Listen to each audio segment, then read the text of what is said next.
강한 민족이 되었습니다. 이스라엘 백성이. 근데 이스라엘 백성들이 접경지이면서도 또 경제적으로 군사적으로 요충지인 고센 땅에 거주하고 있는 거예요. 그래서 애굽 왕은 이 이스라엘 백성이 근심덩어리였습니다. 두려움의 존재로 그렇게 인식되었습니다. 그래서 애굽 왕은 어떻게 해요? 안 되겠다. 이거 내버려 두면 안 되겠다. 그래서 이스라엘 백성들을 학대합니다. 억압하기 시작했습니다.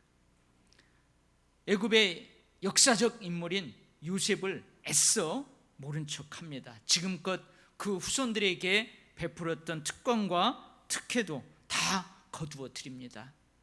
대신 어려운 노동을 아주 엄격하게 시켜서 그들의 생활을 힘들고 괴롭게 만듭니다. 헬 조선 하는 것처럼 아주 그냥 지긋지긋하게 만드는 거예요.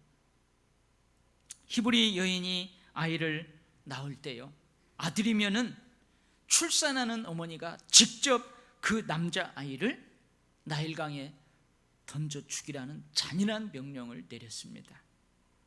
출애굽의 역사는 이렇게 시작됐어요. 이렇게 고달프고 너무너무 고달프고 잔인하고 슬프고도 괴로운 학대와 억압의 시대에 이스라엘의 12아들 중 레위 가문에서 한 남자아이가 태어납니다. 이 남자아이가 바로 누구예요? 바로가 아니고 모세예요. 이 남자아이가 바로 모세입니다. 모세 모르는 사람들이 있어요? 예. 그리스도인들이라면은 모세 모르면은 간첩이에요. 아니, 모세를 모르다니. 다 알아요. 근데 예수 안 믿는 사람도 모세를 잘 알아요, 몰라요? 예, 예수 안 믿는 사람도 모세를 잘 알아요. 여러분 10개 영화 봤어요? 이집트 왕자, 그 영화의 주인공이 바로 모세예요. 그래서 예수 믿는 사람이도 예수 안 믿는 사람도 모세를 잘 압니다. 근데 실제로 모세를 잘 아는 사람들이 모세를 잘 몰라요. 여러분 저 알아요? 눈을 떠보세요. 눈 감고 계신 분들. 저를 잘 알아요? 권사님 저 잘 알아요? 근데 잘 몰라요. 아, 황룡, 키 짤막하고 아담하게 생긴 사람, 도일교회 담임 목사, 이 정도 알지 여러분들이 저를 실제로 잘 아는 건 아니에요. 그런 것처럼 모세를 잘 아는 사람이 사실은 모세를 잘 몰라요. 그래서 오늘 이 태어나는 모세, 그 모세가 어떤 사람인지 함께 살펴보면서 은혜를 나누려고 그럽니다. 먼저 여러분들이 잘 아는 모세예요. 모세는 누구죠? 하나님께서는요, 선지자들에게 하나님 자신을 알리고 싶을 때 어떻게 알려요? 꿈이나 환상, 이상을 통해서 자기를 알려요. 그리고 선지자들에게 하나님께서 하나님의 말씀을 전하려고 하면 그 선지자에게 뭘 통해서 말씀하세요? 꿈을 통해서, 꿈속에서 말씀하세요. 근데 하나님께서는요, 모세에게는 그렇게 안 했어요. 모세하고는요, 사람이 친구하고 이야기하는 것처럼 직접 대면해가지고 말씀하셨어요. 얼마나 특별한 사람이에요. 은밀하게 하지 않으셨어요. 대면해가지고 확실하게 말씀하셨어요. 그리고요, 하나님께서 모세에게는요, 친히 하나님의 형상을 보여주셨어요. 하나님의 형상을 본 사람이에요. 하나님께서는 애굽 왕과 그의 모든 신하와 백성들의 목전에서 그들이 지켜보는 가운데에서요, 모세를 통해 가지고 막 기적과 이적과 큰 권능과 위엄을 행하게 하셨어요. 뿐만 아니에요, 이스라엘 백성들, 그 백성들 앞에서도 하나님께서 모세를 통해서 이 모든 것을 행하셨어요. 한번 예를 들어볼까요? 오늘 제가요, 예배 다 끝난 다음에 여러분 가운데 아픈 사람들 나오세요. 그래갖고 여러분들이 막 지켜보는 가운데에서요, 제가 그 아픈데 딱 잡고 막 예수의 이름으로 막 안수하면서 기도했는데 막 낫는 거예요. 그러면 많은 사람들은요, 그를 낫게 한 예수 그리스도의 이름에 주목하기보다는 누구에게 주목해요? 저에게요. 그래서 막 우리 목사님이 신령하다고 하고요, 막 함부로 못해요. 함부로 못한다. 모세는 그런 사람이었어요. 그래서 성경에 뭐라고 기록하고 있어요? 모세와 같은 선지자는 전에도 없었고 후에도 없었다. 그만큼 모세는 위대한 하나님의 사람이에요. 하나님의 위대한 종이에요. 할렐루야.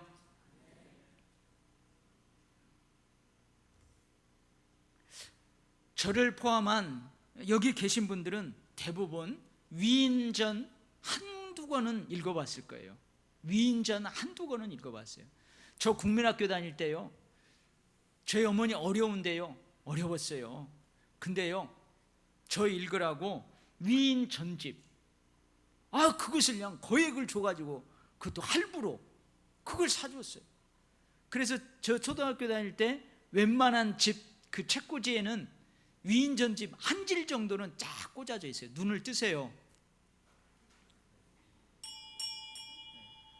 눈을 다 뜨세요. 여러분, 그 예배 드릴 때 딱 자려고 폼을 딱 자면요, 진짜 잠이 와요.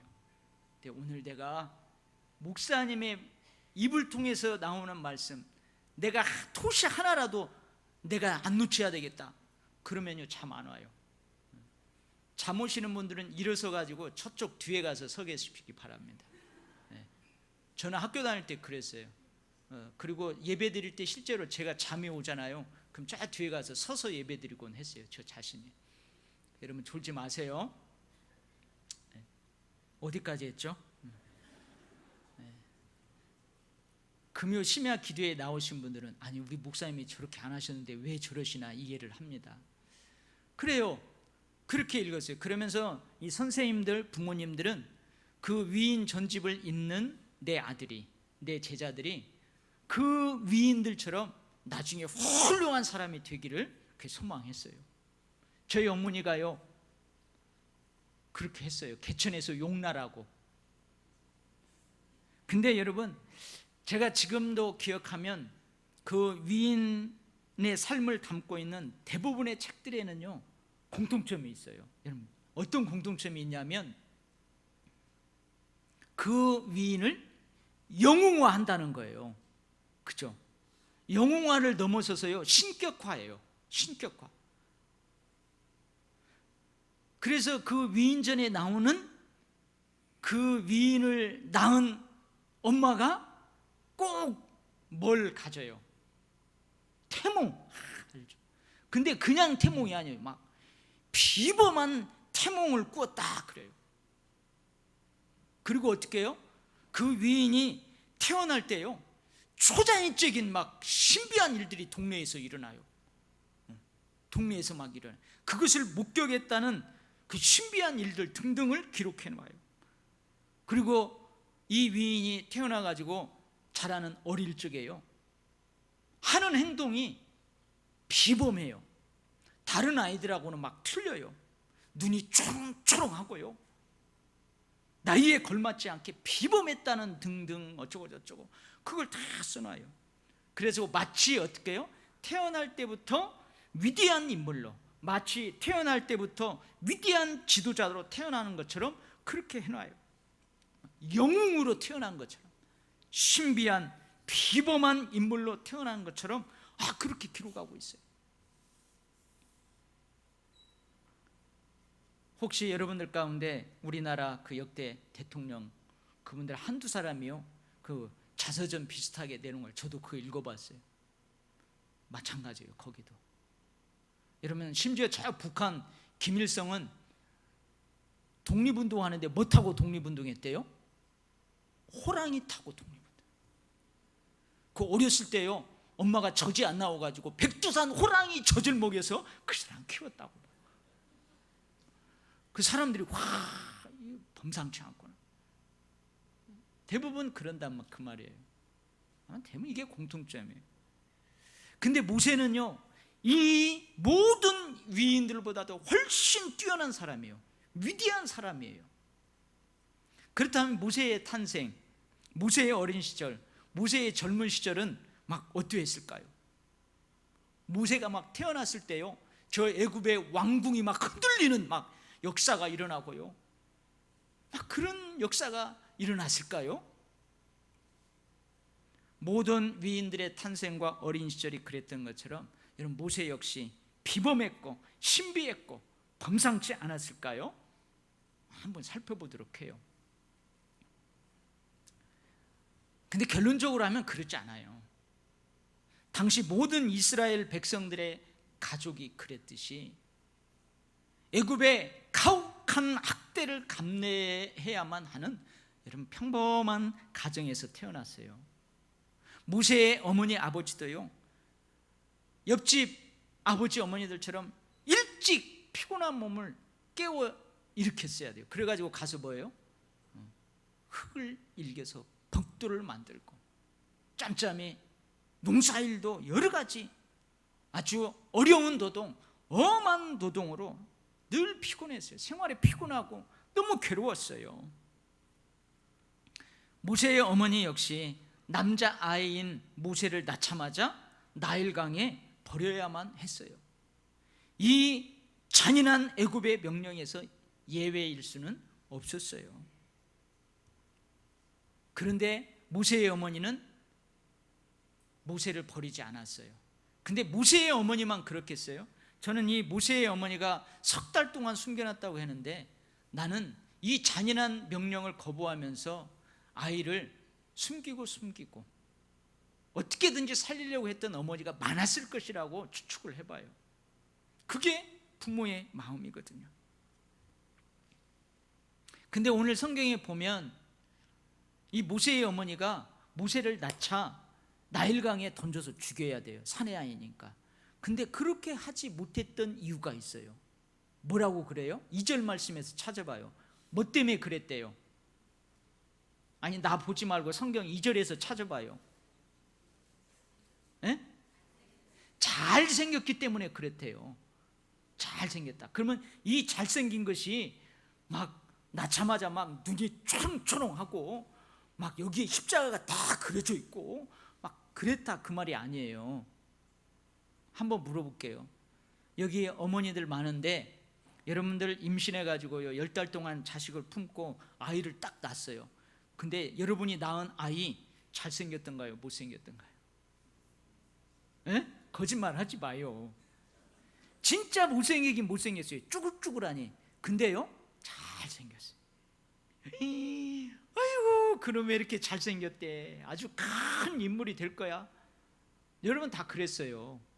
실제로는 저도 아기 받아봤거든요. 딱 나면요 막 쭈글쭈글하고요, 아직도 그 택기가 있어가지고 그래요. 근데 그 아이를 보면서 어떻게 해요? 이 핏덩어리를 안고 잘생겼다고 그러는 거예요.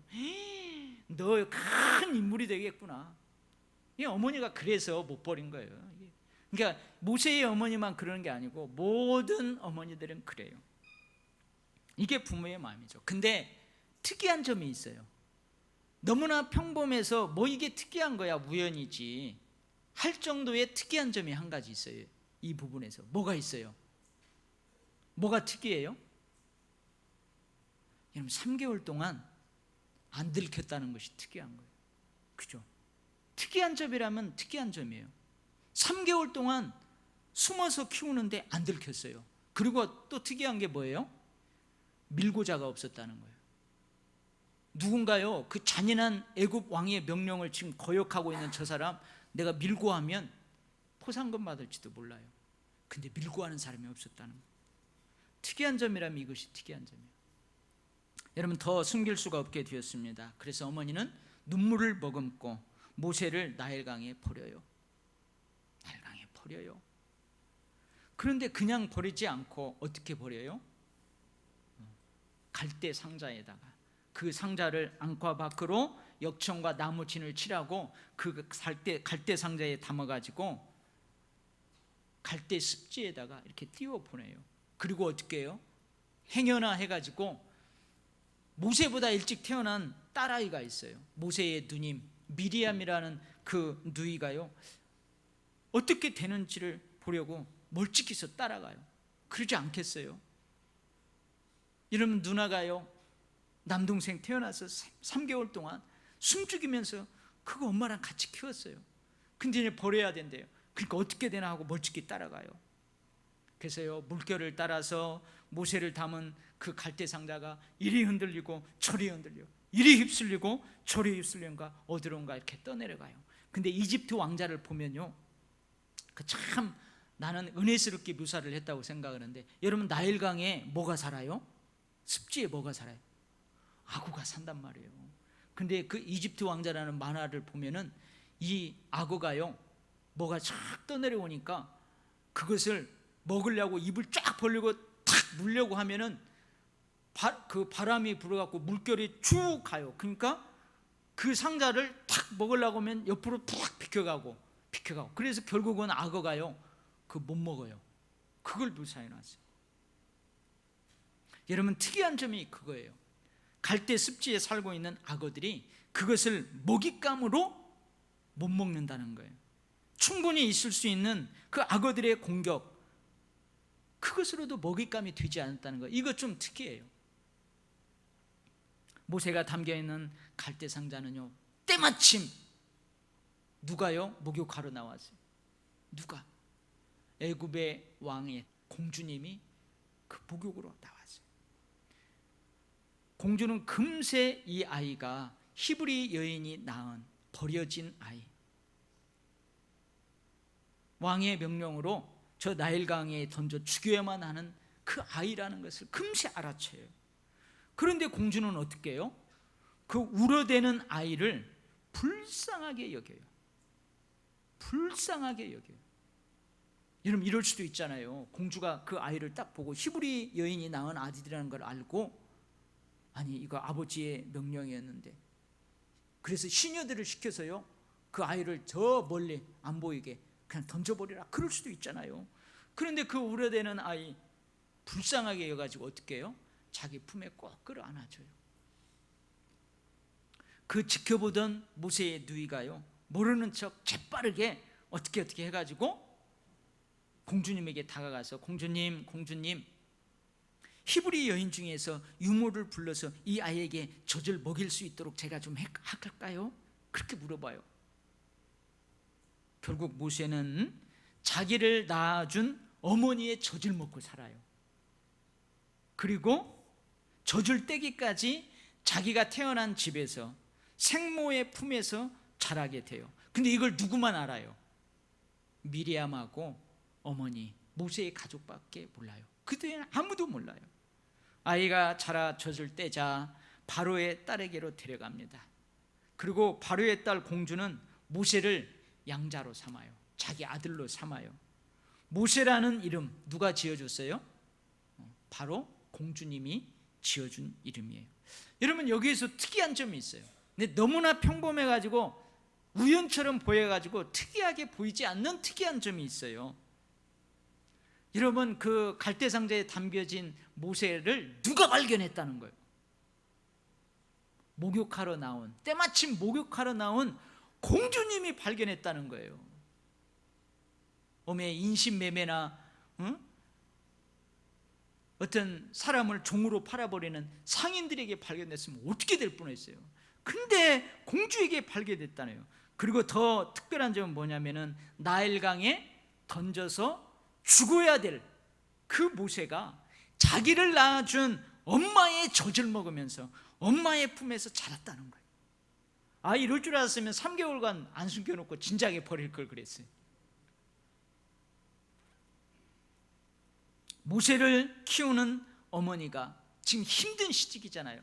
힘들고 어려운 시기인데요, 애굽의 공주로부터 뭘 받고 키워요? 양육비를 받고 키워요. 이거 특이한 점이에요. 아니 자기 자식을 젖먹여서 키우는데 그 젖값을 받아요. 기저귀 값을 받아요. 이 양육비를 받아서 키워요.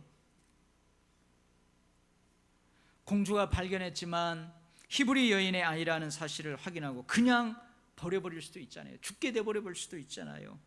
모세의 어머니가 아닌 애굽의 유모를 데려오라. 그래서 그 애굽 사람의 유모를 통해서 이 아이를 기를 수도 있잖아요. 그걸 키우는 데 가지고요, 아들로 양자로 삼는 게 아니고 시종, 어렸을 때부터 종으로 훈련시키는 시종으로 키울 수도 있잖아요. 그런데 그렇게 되지 않았다는 거예요. 이거 특이한 점이에요.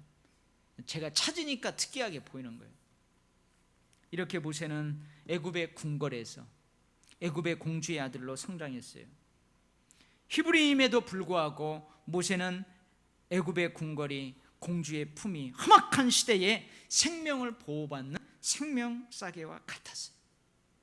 이 기간 동안요, 모세는요 공주의 아들로서요 애굽의 모든 학술을 다 배웠다. 사도행전에 보면 그래요. 법률, 철자법, 산술, 의학, 역사, 기하학, 천문학 다 배워요.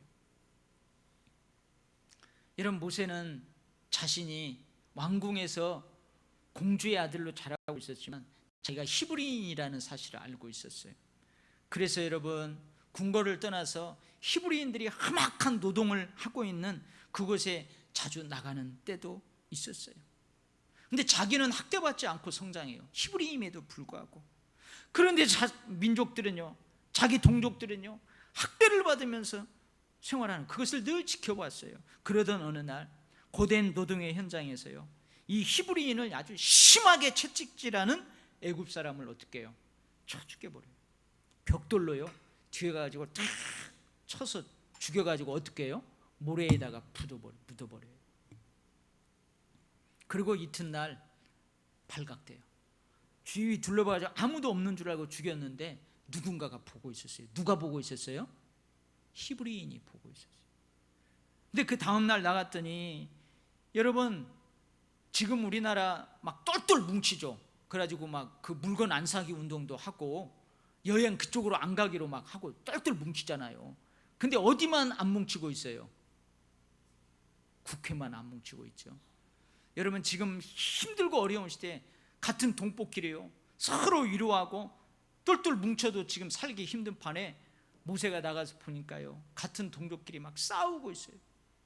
치고받고 싸우고 있는 거예요. 그래서 모세가 딱 보고는 잘못한 그 히브리인한테 뭐라고 해요?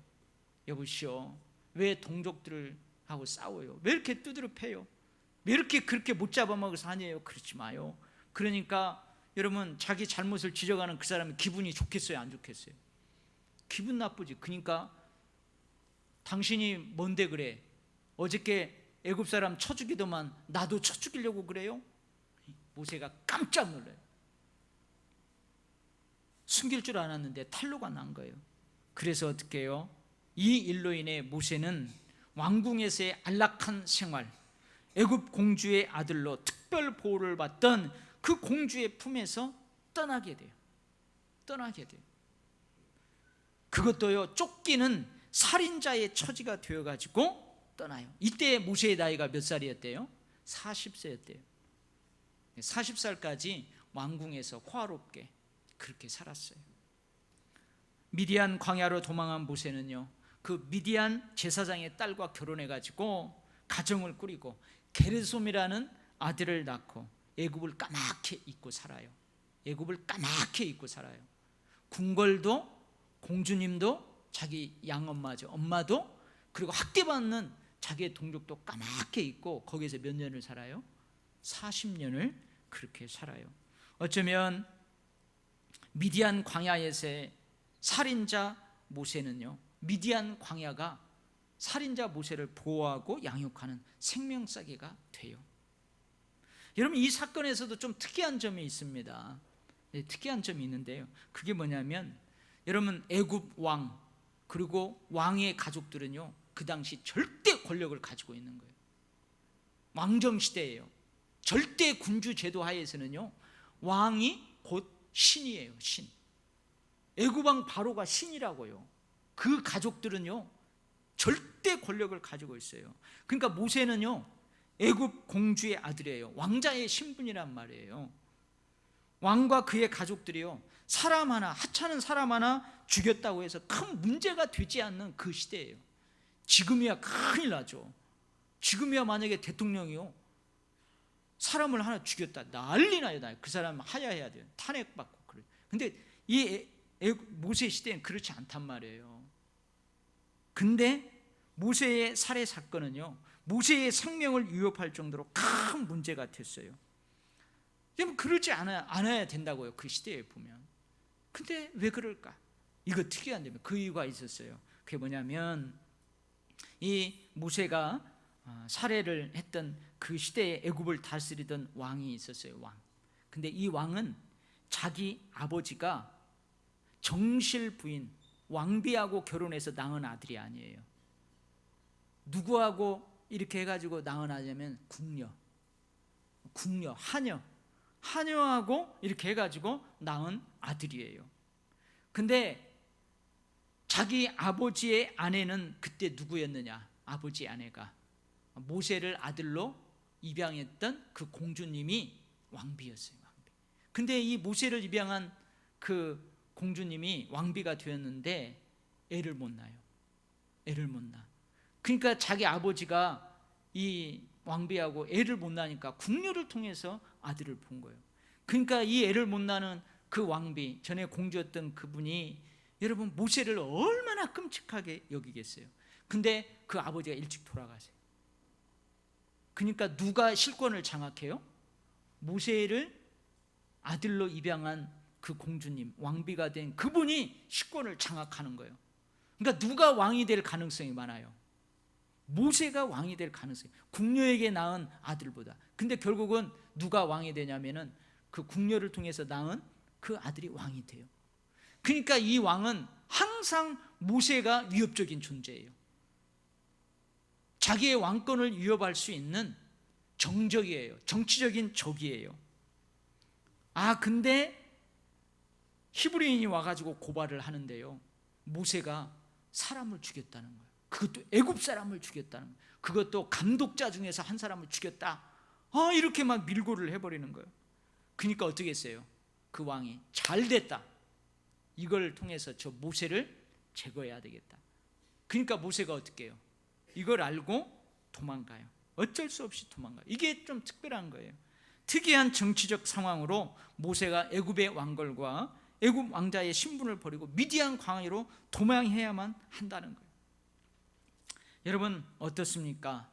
모세의 탄생과 모세의 어린 시절, 젊은 시절이 비범해요? 막 범상치 않아요? 막 신비합니까? 위대한 인물 같아요. 어떤 위인보다 뛰어나고 위대한 모세지만 그 어떤 위인들처럼 그의 탄생과 그의 어린 시절, 젊은 시절은요 영웅화하지 않고, 성경은 절대 모세를 영웅화하지 않아요. 신격화하고 있지 않아요. 물론 제가 지금까지 살펴본 것처럼 우연같이 보이는 특이한 점이 있기는 해요. 그러나 모세는 나약한 보통의 사람으로 태어났어요. 나약한 보통의 사람으로 태어났어요. 그래서 저는요 이 특이한 점을 결코 우연으로 보지 않아요. 뭘로 보냐면 저는 하나님의 은혜로 봅니다. 하나님의 은혜로 봐요. 모세에게는 비범함과 범상치 않음, 신비함이 결코 없었어요. 모세는 결코 영웅이 아니에요. 모세는 나약한 인간일 뿐이에요. 그리고 그런 나약한 인간인 모세에게 하나님의 은혜가 있었을 뿐이에요. 여러분 신격화, 영웅화는 없어요.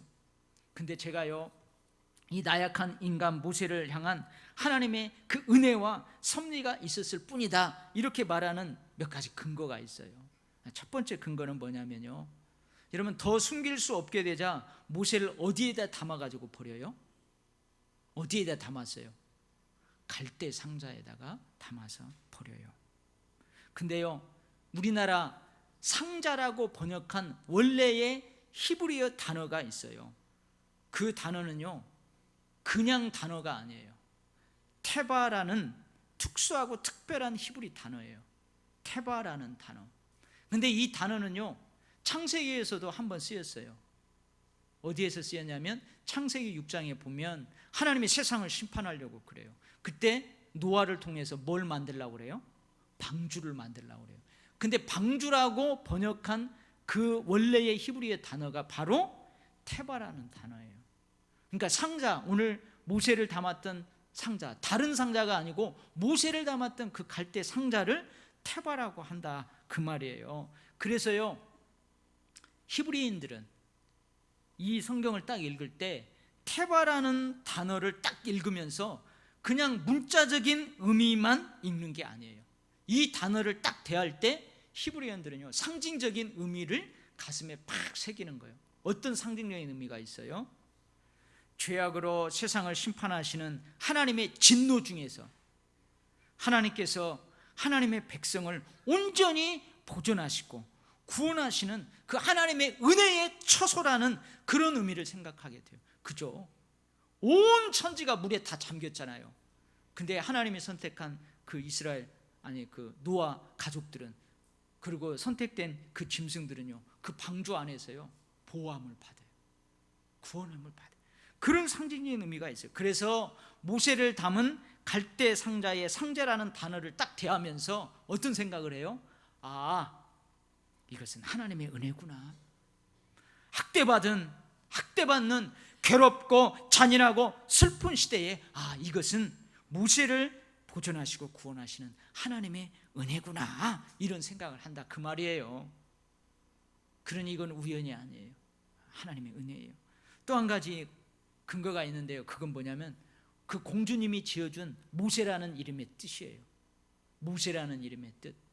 근데 원래 이 애굽식 이름은 모두 세스라고 이렇게 발음을 한대요. 그러니까 공주님이 그 아이의 이름을 지어줬는데 모두 세스라는 이름을 지어줬어요. 근데 그 이름은, 애굽식 이름의 그 뜻은 어떤 뜻이냐면은 물에서 건져냄을 받은 자라는 뜻이 있어요. 그러니까 공주님이 나일강이라는 그 물속에서 그 아이를 건져냈잖아요. 그러니까 건져냄을 받은 자라는 뜻이 있어요. 근데 모두세스가 애굽식 이름이라면 이 히브리식 이름은 어떻게 발음을 하냐면 우리 성경에 기록되어 있는 것처럼 모세라고 발음을 해요. 근데 애굽식 이름하고 이 히브리식 이름하고 뜻이 약간 차이가 있어요. 모세라는 뜻이 어떤 뜻이냐면 건져내는 자, 건져내는 자, 그런 뜻이 있어요. 그러니까 무슨 말이에요? 물에서 건져냄을 받은 이 아이가 장차 뭐예요? 건져내는 자가 될 것이다, 그런 의미가 있는 거예요. 이건 하나님의 은혜와 섭리예요, 섭리. 그래서 오늘 본문에서도요, 모세가 건져내는 자로 등장을 하는 한 장면이 있어요. 성경에 그 단어를 쓰고 있는데요, 몇 절에 있어요? 19절 말씀에 그들이 이르되 한 애굽 사람이 우리를 목자들의 손에서 뭐라고요? 건져내고 다녔어요. 물에서부터 건져냄을 받은 모세가, 모두세스가 앞으로는 건져낼 모세가 된다 그 말이에요. 이스라엘 백성들을 애굽에서 건져내요. 여러분, 그렇게 저 가나안 땅으로 이끌 그런 사람이 된다. 그래서 여러분, 우연이 아니에요. 하나님의 은혜이고 섭리예요. 하나님의 은혜이고 섭리입니다. 그리고요, 가만히 보세요. 출애굽의 시작이 뭐부터 시작됐다고요? 학대, 고난. 근데요, 이 애굽이 너무나 평안하고 안전한 탈 왕궁, 탈 공주의 품, 뭘로부터 시작돼요? 생명의 위협으로부터 시작돼요. 그거 떠나요. 바로왕이 자기를 죽이려고 하잖아요. 그거로부터 떠나요. 여러분, 이것 또한 고난의 신비, 고난을 통한 하나님의 섭리와 은혜예요. 여러분, 그래서요, 모세는 나약해요. 여러분, 고난에 나약한 한 인간일 뿐이에요. 근데 어떻게 해요? 그 나약한 인간에게 하나님의 은혜와 하나님의 섭리가 있을 뿐이에요. 여러분, 하나님의 나라, 하나님의 백성을 위한 하나님의 구원의 역사를 위해 하나님께 세움받는 지도자들은요, 결코 처음부터 위대하지 않습니다. 결코 처음부터 위대하지 않아요. 처음부터 자격이 딱 갖추어져 있기 때문에 하나님께 세움받는 거 아니에요. 여러분, 저는 태어날 때부터 목사였어요? 아니에요. 여러분, 지금 대통령 하시는 분 태어날 때부터 대통령이었어요? 아니에요. 여러분, 장로님들은 태어날 때부터 장로님이었어요? 아니란 말이에요. 나약한 인간이에요. 그저 평범한 인간일 뿐이에요. 그렇지만 하나님의 은혜로, 하나님의 섭리의 사건으로 결국은 하나님의 위대한 사람으로 세워져 가요. 고린도전서 1장 26절로 29절 말씀이에요. 형제들아, 너희를 부르심을 보라. 육체를 따라 있는 자가 많지 아니하며 능한 자가 많지 아니하며 문벌 좋은 자가 많지 아니하도다. 그러나 하나님께서 세상에 미련한 것들을 택하사 지혜 있는 자들을 부끄럽게 하려 하시고 세상에 약한 것들을 택하사 강한 것들을 부끄럽게 하려 하시며 하나님께서 세상에 천한 것들과 멸시받는 것들과 없는 것들을 택하사 있는 것들을 폐하려 하시나니 이는 아무 육체라도 하나님 앞에서 자랑하지 못하게 하려 함이라. 아멘. 사랑하는 성도 여러분, 우리 모두는요 하나님의 위대한 사람으로 세움받을 수 있어요. 하나님의 축복의 사람으로 세움받을 수 있어요. 여러분의 태어난 가정이 어떤가요? 그 상관없어요. 여러분 태어날 때요 막 초자연적인 신비한 일이 없었어요? 괜찮아요. 여러분의 어린 시절, 지금까지 살아온 여러분의 어린 시절이 어때요? 저는요 가끔 저의 삶을 딱 돌아보면요 막 생각하고 싶지 않아요. 그때 그 일만 생각하면 얼마나 수치스러운지 몰라요. 막 쥐구멍이라도 들어가고 싶은 그런 과거가 저에게도 있어요. 근데 그거 괜찮아요. 아무리 나약하고 여러분의 어린 시절, 여러분의 가정, 여러분 지금까지 살아온 거 그거 괜찮아요. 단 거기에 뭐가 부어져야 돼요? 하나님의 은혜가 부어져야 돼요. 하나님의 은혜가 부어져야 돼요. 여러분 그래서 오늘 또 은혜 받아야 돼요. 하나님의 그 섭리의 역사의 사건들이 여러분 거기에 일어나고 여러분들이 그것이 우연이 아닌 하나님의 은혜로 받아들이면서 기꺼이 감내해낼 수 있어야 돼요. 그러면 여러분 귀하게 쓰임받아요. 축복의 사람으로, 능력의 사람으로, 위대한 사람으로 쓰게 돼요. 나중에 천국에 갔을 때요 모세가 가까이, 하나님 가까이 있을 수 있어요. 근데 나는 모세하고 비교하면 아무것도 아니에요. 저 멀찍이 서서 있는데요 예수님께서 뭐라고 그래요? 이렇게 거기 뒤에 이리 가까이 나오세요. 이리 가까이 나오세요. 여러분 우리도 연약해요. 하잘 것 없어요. 그럼 하나님의 은혜가 임하고 하나님의 섭리의 특별한 사건, 우연이 아닌 특별한 사건을 잘 감내해내고 그러면요 우리도 모세의 자리에 있을 수 있어요. 할렐루야. 네. 사랑하는 성도 여러분, 저와 여러분 그리고 여러분의 자녀들이 하나님의 은혜와 이 섭리의 사건으로 말미암아서 위대한 인물, 훌륭한 인물이 되기를 축복합니다. 할렐루야. 기도하겠습니다. 하나님 아버지, 가정에서, 직장과 사업장에서, 사명의 현장에서, 모든 생업의 터전, 삶의 터전에서 우리의 자녀들이 하나님의 위대한 사람으로 모세와 같은 하나님의 종으로 쓰임받기를 원합니다. 하나님 우리도 나약합니다. 연약합니다. 우리도 모세처럼 살인을 저지를 수 있고 우리도 모세처럼 쫓겨야만 하는 그런 실수를 범할 수도 있습니다. 그러나 하나님이 은혜를 베풀어 주시면 하나님 그러한 모든 사건들이 오히려 나를 키워나가고 나를 지켜주시는 생명싸개의 사건이 될 줄 믿습니다. 주님, 우리의 가정과 우리의 자녀들과 우리 교육교회 모든 가문을 그렇게 축복하여 주시옵소서. 예수님 이름으로 기도하옵나이다. 아멘.